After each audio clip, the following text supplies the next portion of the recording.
Hello everyone. एक बार फिर से आप सभी का स्वागत है हमारे इस एनसीईआरटी पॉलिटी सीरीज़ में, जिसमें हम अपनी क्लास 6 को कवर कर चुके हैं और क्लास 7 के 2 चैप्टर्स को कंप्लीट कर चुके हैं। आज हम डिस्कस करेंगे अपना chapter 3, how the state government work. State government क्या होती है, ये किस तरीके से काम करती है, कॉन्स्टिट्यूएंसी क्या होती है और एमएलए कैसे इलेक्ट होते हैं, इन सारी चीज़ों के बारे में हम आज बात करेंगे। अगर हम क्लास 6 की बात करें और रिकॉल करने की कोशिश करें तो हमने ये जाना था कि गवर्नमेंट 2 तरीके की होती है। पहला डेमोक्रेसी, दूसरा मोनार्क। मोनार्क यानी कि राजा का बेटा ही राजा बनेगा, वो गवर्नमेंट, और डेमोक्रेसी जिसमें लोग पार्टिसिपेट करते हैं और अपने लीडर को इलेक्ट करते हैं। हमने गवर्नमेंट के 3 लेवल्स भी डिस्कस किए थे। लोकल लेवल पे गवर्नमेंट, स्टेट लेवल पे गवर्नमेंट और यूनियन लेवल या फिर सेंट्रल लेवल पे गवर्नमेंट। तो यूनियन लेवल पे जो गवर्नमेंट होती है वो लोकसभा के इलेक्शन से इलेक्ट होके बनती है। लोकल लेवल पे जो गवर्नमेंट होती है, जिसमें हमने डिस्कस किया था पंचायती राज और म्युनिसिपल कॉर्पोरेशन के बारे में, इसको इंट्रोड्यूस किया गया था 73rd और 74th अमेंडमेंट एक्ट के द्वारा।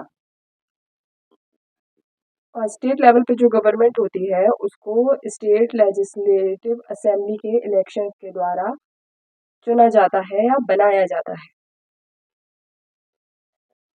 तो आज हम इन सभी चीज़ों के बारे में जानेंगे। तो एमएलए कौन होते हैं?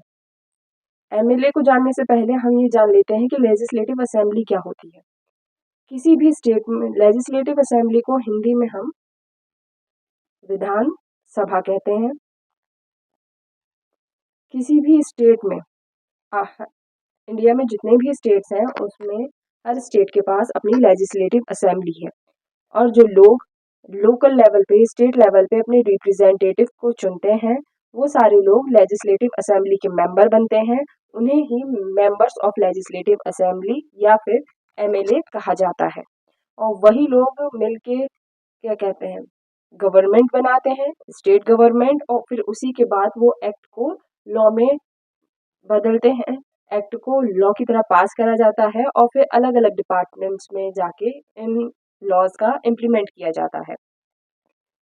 तो जितनी भी स्टेट हमारे इंडिया में है उन सभी के पास अपनी लेजिस्लेटिव असेंबली है, लेकिन कुछ यूटी हैं जिनके पास, यानी यूनियन टेरिटरीज, जिनके पास हमारी लेजिस्लेटिव असेंबली है। पहले जेएनके एक स्टेट था, अब जेएनके को तोड़ के अलग अलग कर दिए गए हैं। जेएनके एक अलग यूनियन टेरिटरी है और लद्दाख एक अलग यूनियन टेरिटरी है। जम्मू एंड कश्मीर, दिल्ली और पुडुचेरी, ये 3 ऐसी यूटी हैं जिनके पास अपनी खुद की लेजिस्लेटिव असेंबली है।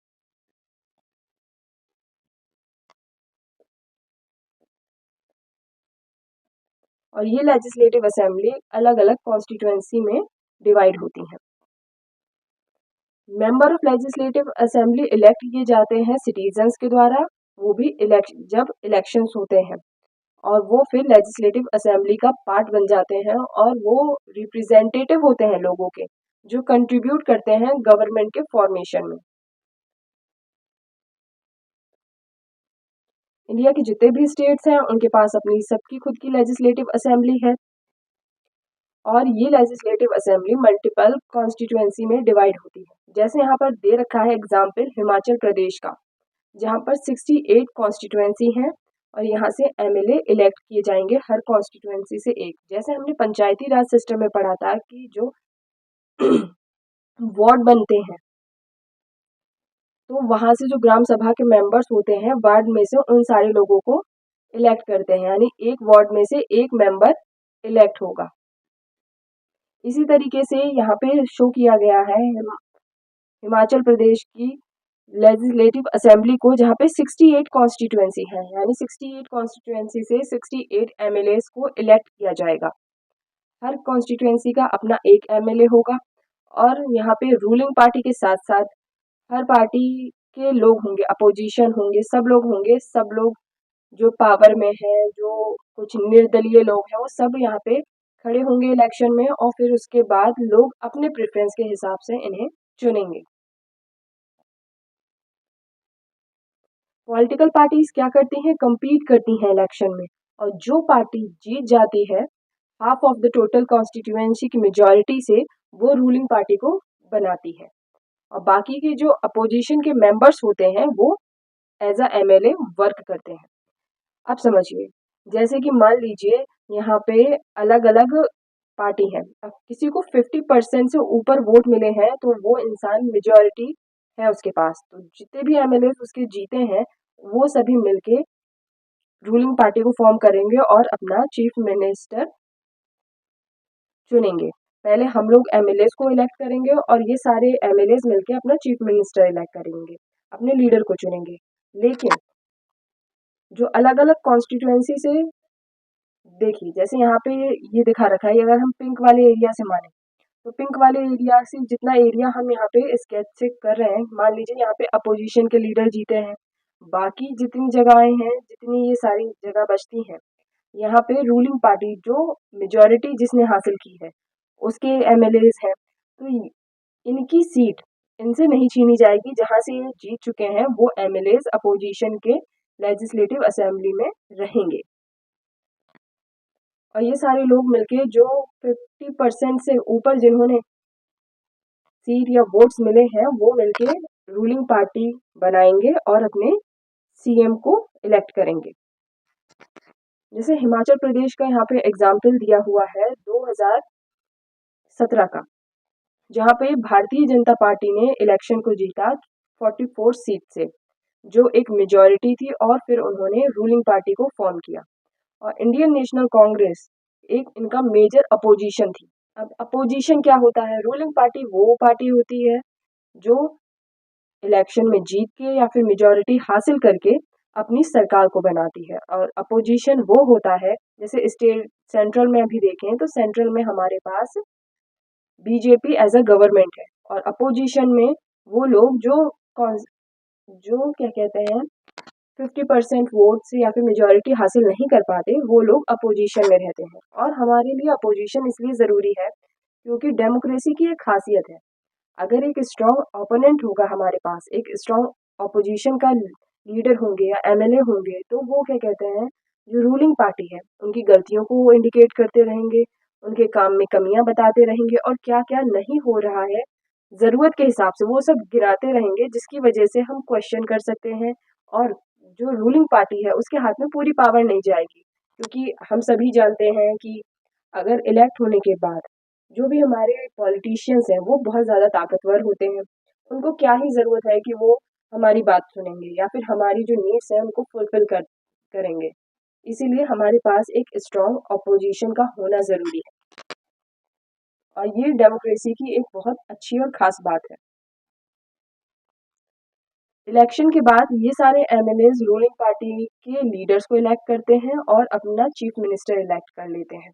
जैसे 2017 में बीजेपी का जो एमएलएज हैं उन्होंने श्री जयराम ठाकुर को इलेक्ट किया एज अ लीडर, और ये चीफ मिनिस्टर बने हिमाचल प्रदेश के। और जो चीफ मिनिस्टर होता है उनको अपॉइंट करता है हमारा गवर्नर। जैसे अभी हमने लेजिस्लेटिव असेंबली को समझा, मेंबर ऑफ लेजिस्लेटिव असेंबली को समझा, ऑपोजिशन को समझा, अब हम इस टर्म को देखते हैं गवर्नर। गवर्नर कौन होता है, गवर्नर सेंट्रल गवर्नमेंट, गवर्नर जो है कॉन्स्टिट्यूशनल बॉडी है, और ये सेंट्रल गवर्नमेंट द्वारा अपॉइंट किया जाता है गवर्नर को, ताकि वो ये इंश्योर कर सके कि जो हमारा स्टेट गवर्नमेंट है वो सही ढंग से काम कर रहा है या नहीं कर रहा है, और ये एक हमारी कॉन्स्टिट्यूशनल पोस्ट है।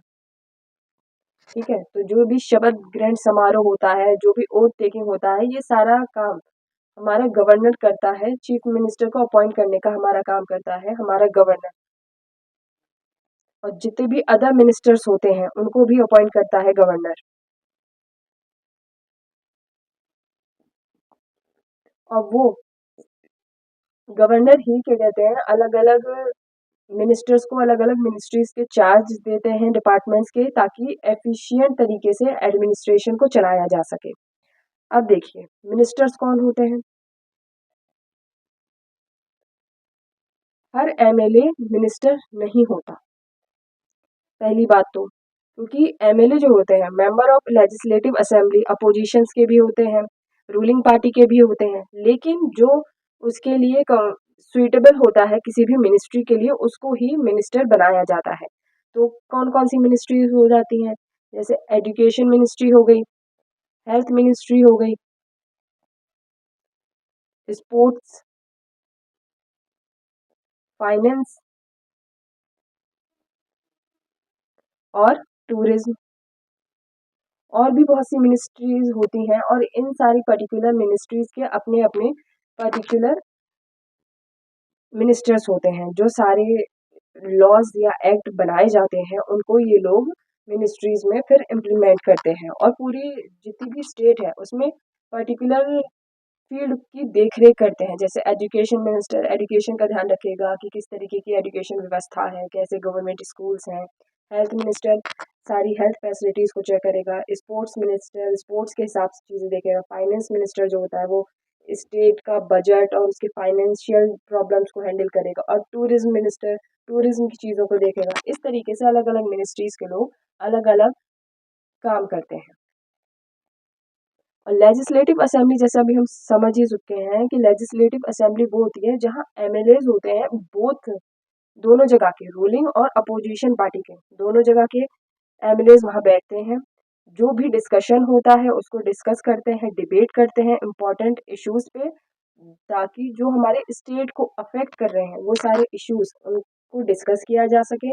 उन पे डिबेट होती है अच्छी खासी। जैसे आपने न्यूज़ चैनल्स पे देखा होगा पार्लियामेंट की या राज्यसभा की डिबेट्स को देखा होगा कि किस तरीके से अलग अलग तरीके से लोग डिबेट करते हैं, ताकि जो गलतियां हैं सरकार की रूलिंग पार्टी की वो समझ आ सके, और किस तरीके से क्या क्या काम अभी भी नहीं हो पा रहा है या स्टेट में कैसे इश्यूज हैं जो अफेक्ट कर रहे हैं स्टेट को, उसको हम कैसे टैकल करें और एक सही डिसीजन ले सकें अपने स्टेट के भलाई के लिए। ये सारी चीज़ हमारी कहाँ होती है, लेजिस्लेटिव असेंबली में होती है।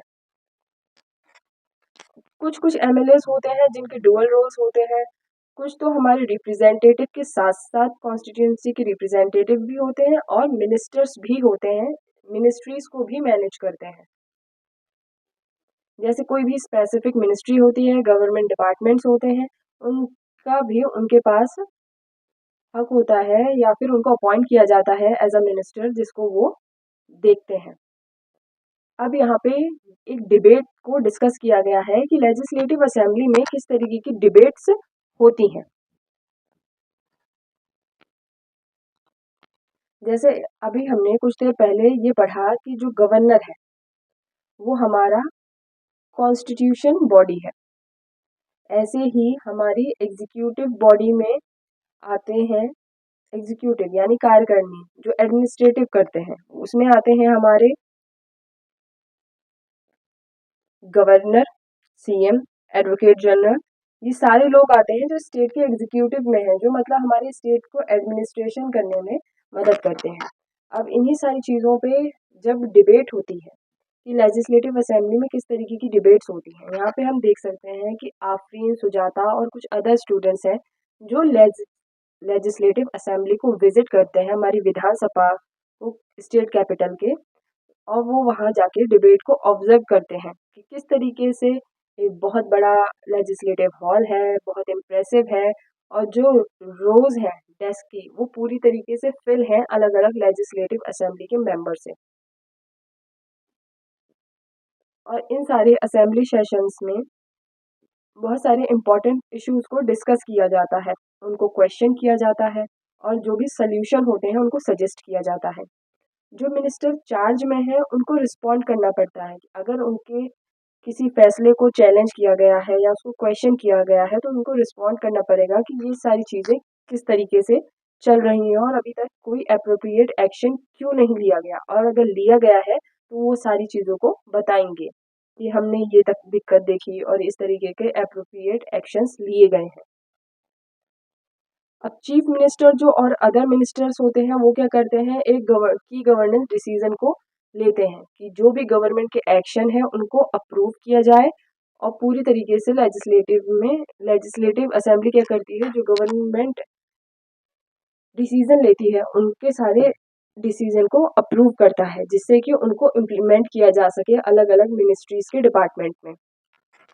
डेमोक्रेटिक सिस्टम क्या होता है, हम इलेक्ट करते हैं अपने एमएलएस को, और जिनके पास पावर हो जाती है, जो अपोजिशन के एमएलएस हैं उनके पास ये पावर होती है कि वो क्वेश्चन कर सकें हमारी रूलिंग पार्टी या फिर हमारी गवर्नमेंट को, जो अभी करंटली एक्शन में है, ताकि डिबेट, क्रिटिकल इश्यूज पे डिबेट होती है, जो भी गलतियां हैं उनको, उनके सुधार हो सके, जो भी फंड है, पब्लिक फंड है, उसका कहाँ कहाँ एलोकेशन किया जा रहा है, यानी किस किस जगह पे, सही जगह पे उसका यूज हो रहा है या नहीं हो रहा है, अगर हो रहा है तो किस तरीके से हो रहा है, इन सारी चीजों को हम देखते हैं।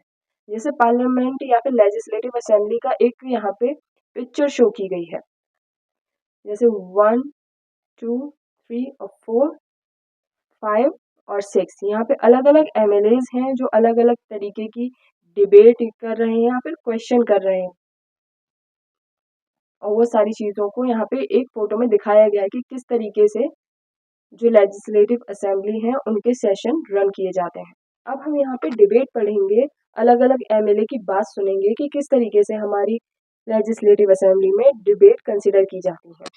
जैसे एमएलए फर्स्ट वो ये कहते हैं कि जो हम, मेरी कॉन्स्टिट्यूएंसी है अखंड गांव, वहाँ पे 15 लोगों की जान चली गई है, किस वजह से, डायरिया की वजह से, और 3 हफ्तों से कोई भी वहाँ पे विटनेस उन्होंने किया कि 15 लोगों की जान चली गई है पिछले 3 हफ्तों में, और कोई भी गवर्नमेंट क्या कहते हैं वहाँ पे फेल हो चुकी है और इन सारी बेसिक हेल्थ इश्यूज को एड्रेस नहीं कर रही है।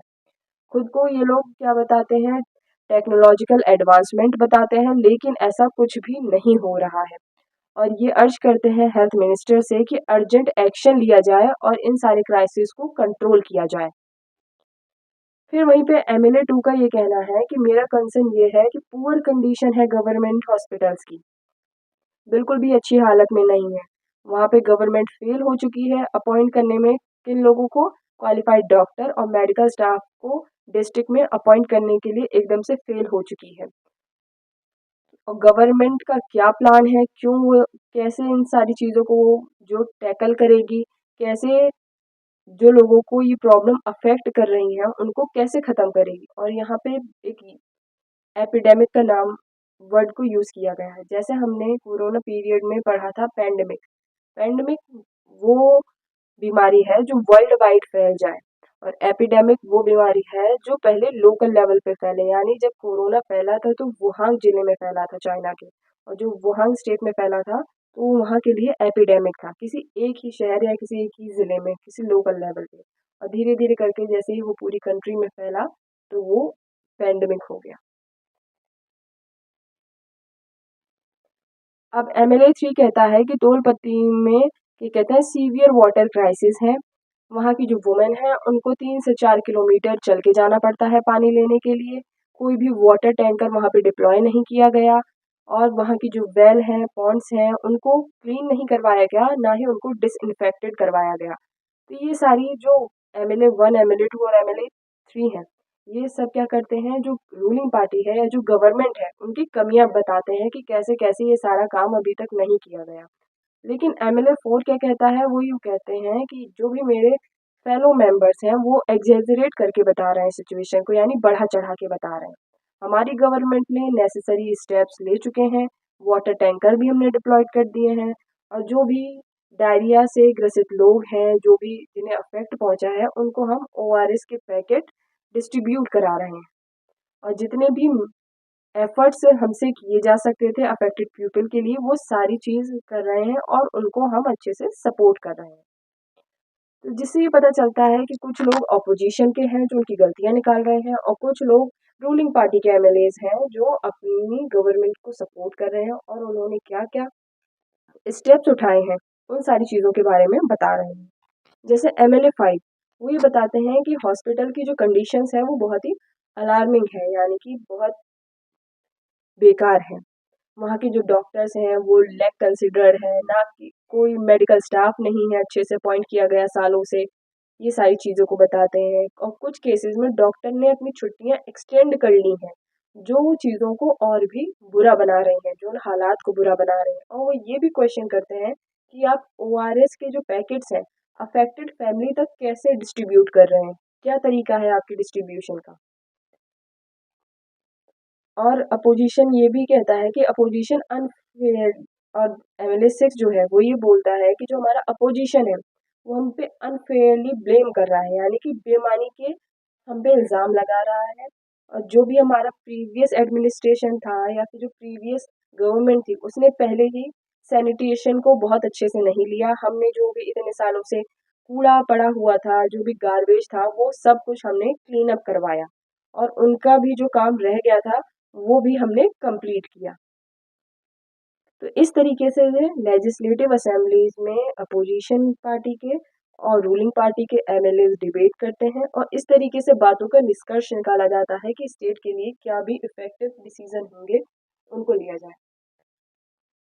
तो MLA जो होते हैं वो एक्टिव डिबेट करते हैं गवर्नमेंट के एक्शन के खिलाफ, जिसकी वजह से उनकी एक कलेक्टिवली रिस्पॉन्सिबिलिटी बनती है, क्योंकि लोगों के रिप्रेजेंटेटिव हैं वो और उनको चुना गया है इस चीज़ के लिए। तो चीफ मिनिस्टर के लीड करते हैं हमारी गवर्नमेंट को और वो कंसिस्टेंट रहते हैं, वेरियस डिपार्टमेंट के मिनिस्टर्स को देखते हैं और डिसीजन मेकिंग में एडमिनिस्ट्रेटिव बॉडी को एग्जीक्यूटिव, जैसे एग्जीक्यूटिव की हमने बात करी, हमारे एग्जीक्यूटिव में क्या क्या आता है, गवर्नर है, CM है, एडवोकेट जनरल है। तो अभी हम फिलहाल चीफ मिनिस्टर की ही बात करेंगे, चीफ मिनिस्टर भी एग्जीक्यूटिव का ही हिस्सा है। तो वो सारी चीज़ों को लीड करते हैं कि वे जो चीफ मिनिस्टर के अंदर मिनिस्टर्स आते हैं सारी डिपार्टमेंट्स के, सारी मिनिस्ट्रीज के, कि किस तरीके से डिसीजन लिए जाते हैं और किस तरीके से उनको इम्प्लीमेंट किया जाता है। तो ये सारा काम क्या करते हैं, चीफ मिनिस्टर करते हैं। जो भी MLAs होते हैं हमारी लेजिस्लेटिव असेंबली में उनको हम लेजिस्लेचर कहते हैं, क्योंकि उन्हीं से मिलके बना होता है हमारा लेजिस्लेटिव असेंबली। उनके पास ये राइट होता है कि वो ऑथराइज करें, ओवरसी करें एग्जीक्यूटिव के वर्क को, यानी कि ध्यान दें कि चीफ मिनिस्टर और उनके जो मिनिस्टर्स हैं एग्जीक्यूटिव में वो किस तरीके से काम कर रहे हैं, क्योंकि जो चीफ मिनिस्टर हैं वो MLA द्वारा ही इलेक्ट किए गए हैं। इस वजह से वर्किंग ऑफ द गवर्नमेंट, हमारी गवर्नमेंट वर्क कैसे करती है, जैसे अभी हमने सारी चीज़ें पढ़ी कि MLA कैसे डिस्कशन करते हैं, कैसे चीफ मिनिस्टर इन सारी चीज़ों को एड्रेस करते हैं, इन सब के बारे में हमने जाना। तो डिस्कशन अबाउट गवर्नमेंट एक्शन को किस तरीके से और डिस्कस किया जाता है, सिर्फ लेजिस्लेटिव असेंबली में नहीं, न्यूज़पेपर्स में, TV चैनल्स में और भी जो अलग अलग ऑर्गेनाइजेशन है वो सब गवर्नमेंट के एक्शन को और उनके डिसीजन को डिस्कस करती हैं कि किस तरीके के एक्शंस को लिया गया है। फिर ये लोग अपने जो ओपिनियंस हैं उनको एक्सप्रेस करते हैं और जो भी डिमांड है डेमोक्रेसी के एक्शन की उसको बताते हैं कि ये डिमांडेड एक्शन है हमारी डेमोक्रेसी में फिलहाल।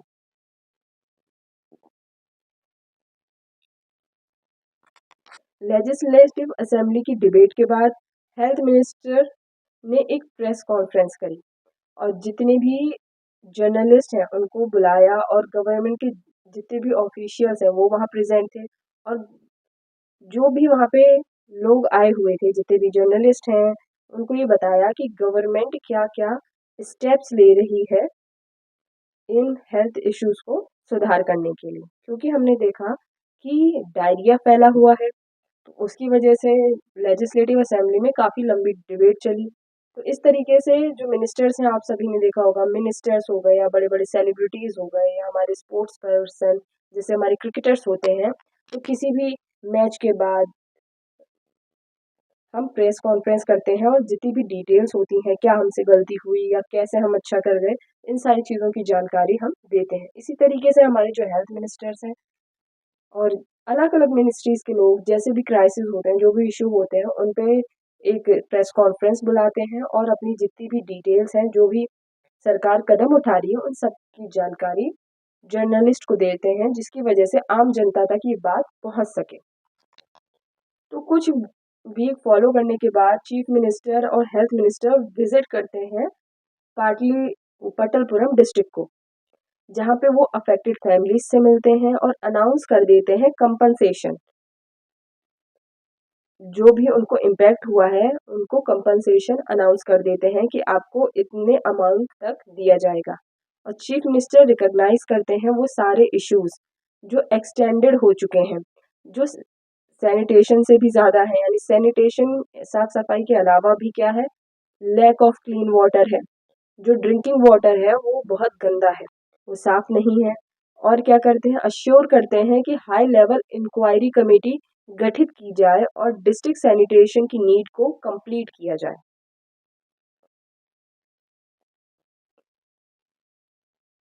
गवर्नमेंट के वर्क कैसे चलता है, गवर्नमेंट का काम वेरियस डिपार्टमेंट्स के द्वारा कंप्लीट किया जाता है। जैसे पब्लिक वर्क डिपार्टमेंट है, पब्लिक वर्क डिपार्टमेंट क्या करता है, जैसे पब्लिक एरिया में टैंक्स को डिप्लॉय करना, सैनिटेशन को देखना, इन सारी चीज़ों को पब्लिक वर्क डिपार्टमेंट कंप्लीट करता है। क्लीन वाटर सप्लाई के लिए और वाटर को डिसइंफेक्ट करना, पॉन्ड्स या वेल्स को क्लीन कराना। एग्रीकल्चर डिपार्टमेंट खेती बाड़ी का देखता है कि फसल अच्छे बीज मिल सकें, फसल में कीड़े ना लगें, या फिर होता है ना कभी कभी एक स्टेट में फसल में सब जगह कीड़े लगते चले जा रहे हैं, इन सारी चीज़ों को ध्यान देता है। हेल्थ डिपार्टमेंट करता है कि जैसे कोई भी बीमारी ना पनपे, जैसे डायरिया, मलेरिया, डेंगू, इन सारी चीज़ों का ध्यान रखता है कि कोई भी कम्युनिकेबल डिसीज, ये सारी चीज़ें ना फैलें, आसपास सफाई रहे। और डिस्ट्रिक्ट गवर्नमेंट जो हॉस्पिटल हैं उनमें अच्छे डॉक्टर्स और अच्छा वर्किंग स्टाफ रहे। और एजुकेशन डिपार्टमेंट एजुकेशन के ऊपर काम करता है। इस तरीके से सरकार में अलग अलग डिपार्टमेंट होते हैं जो अलग अलग स्पेसिफिक पॉइंट पे या स्पेसिफिक चीज़ पे काम करते हैं। और मिनिस्टर जो होते हैं उनको ये मस्ट होता है कि जो भी क्वेश्चन उनसे किया जाए लेजिस्लेटिव असेंबली में, उसका वो जवाब दे सकें, उसका वो जस्टिफिकेशन दे सकें कि हाँ भाई, अगर कोई पूछे कि आप बताइए कि आपने इस तरीके का एक्शन लिया या नहीं लिया, या आपने ये एक्शन लिया तो क्यों लिया, तो इसकी जवाबदेही किसकी बनती है, मिनिस्टर्स की बनती है। और ये सारी चीज़ें कौन मॉनिटर करता है, जैसे मीडिया आउटलेट की, मीडिया में ये सारी चीज़ें आएंगी, गवर्नमेंट एक्टिविटीज़ को वो आउटलेट करती है। और जो भी रिस्पॉन्स होते हैं वो प्रेस कॉन्फ्रेंस में दिए जाते हैं।